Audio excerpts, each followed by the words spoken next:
Hi అందరికీ నమస్తే. మీరు చూస్తున్నారు ముద్దకుంట ప్రభాకర్ బాబు యూట్యూబ్ ఛానల్.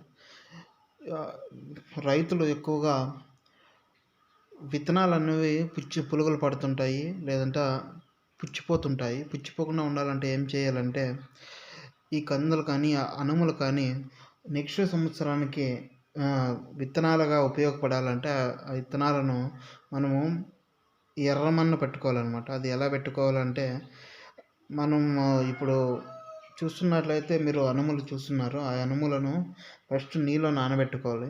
నీళ్ళలో నానబెట్టుకున్న తర్వాత ఓ 4, 5 గంటల తర్వాత దానికి ఎర్రమన్ను అనేది పెట్టుకుంటే అప్పుడు పురుగు పట్టకుండా లేదా పుచ్చు అనేది పట్టకుండా మనకు అవి విత్తనాలుగా ఉపయోగపడటానికి నెక్స్ట్ సంవత్సరం దాన్ని విత్తనాలుగా వాడుకోవచ్చు అనమాట. ఇలా చూడండి, ఇప్పుడు మీరు చూస్తున్నారు, మేము ఎర్రమన్ను అయితే పెట్టడం జరిగింది.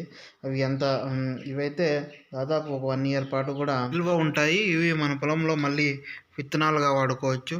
వీడియో నచ్చినట్లయితే లైక్ చేయండి, షేర్ చేయండి, సబ్స్క్రైబ్ చేయడం మర్చిపోద్దండి. Thank you for watching.